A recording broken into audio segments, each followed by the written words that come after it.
You're watching the free version of SynthEyes Essentials. For projects and footage, head to BorisFX.com for the premium download.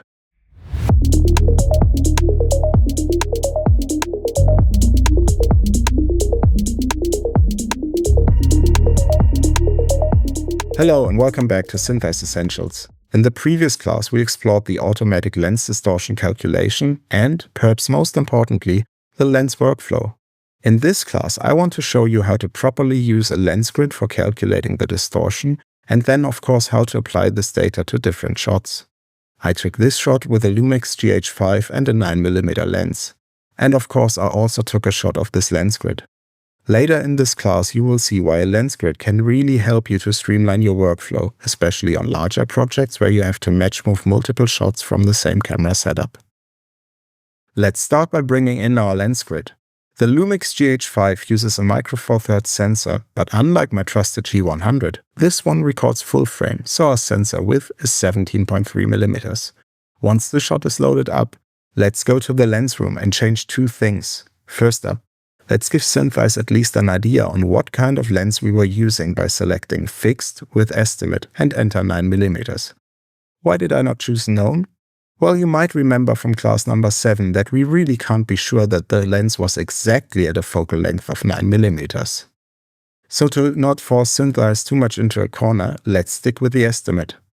Secondly, let's choose the lens distortion model we want to use with this. Like I said in the previous class, your choice should depend on what kind of workflow you are planning for downstream, and of course on the type of lens you are solving for. For me, my choice will be the standard radial 4th order model. Okay. So now it's time to place some trackers. Instead of doing this manually, let SynthEyes do the work for us. Go to the menu bar and under Shot, select Create Lens Grid Trackers. As we are using a checkerboard, select Yes. SynthEyes cleverly not only places a tracker on each corner, but also already sets these to the corner mode I introduced you to in the last class. Before we track away though, let's get rid of the bottom line of trackers, as they will eventually leave the frame and would go astray. Lasso select them and press Del on your keyboard. Then press Alt or Command A to select all trackers and track away. Once you're done, while still having all trackers selected, press the plus key to lock them all at once.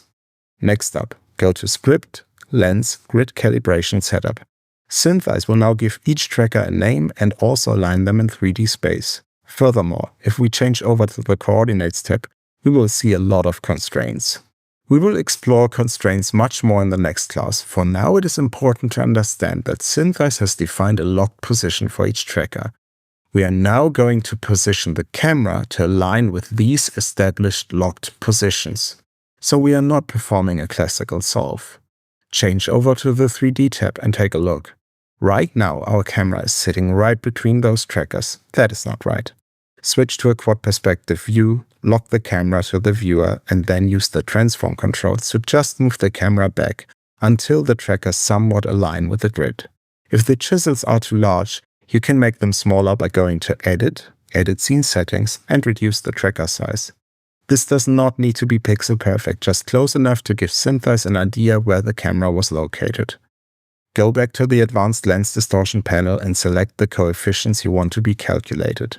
As this is not a very complex distortion, I will stick with the top two coefficients. Return to the solver room.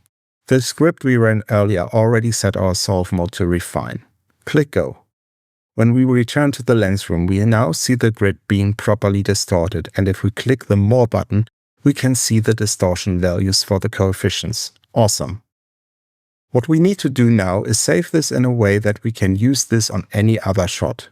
So let's go to File, Export, Lens, and export ourselves a little script that we can then run once we start on another shot using this kind of distortion. Save this away in a sensible place and with a clearly descriptive name, as you want to be able to find this easily. Okay, that's it. We can now go ahead and open up a fresh shot. Once it is loaded, go to Script, Run Script, and choose the file we just saved out. In the lens room, we can now see our lens distortion being applied once again, and we can start tracking from here. Just be mindful to not click Calculate Distortion. That would overwrite the existing data from the lens grid. And what do we do if everything else fails? There's no lens grid and the auto calculation won't do its job either? Well, then it's time to go in there and correct the distortion manually. This sounds more complicated than it actually is, as we already know the tools we are going to need for this. Load up the shot and specify the sensor width with 25.6 mm, which is the sensor size of the Fujifilm X-T3 this was shot on. Then shuttle up to frame 239. I picked this frame because we've got some lines we know to be straight close to the edge of the frame on both sides. Now, like we did at the beginning of last class, let's switch to the lens room and draw up some lines.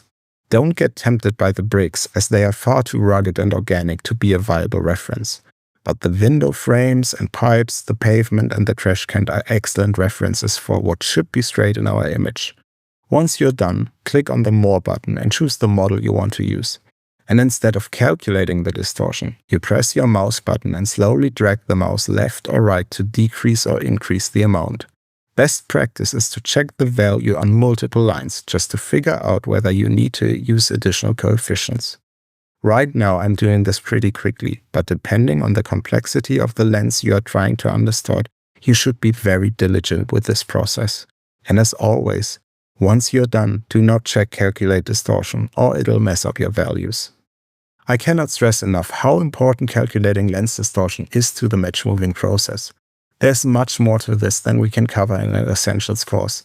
For example, anamorphic and zoom lenses provide their own unique challenges. But with these classes, you should have the basics covered and understand the process. With that, let's straighten our thoughts a bit.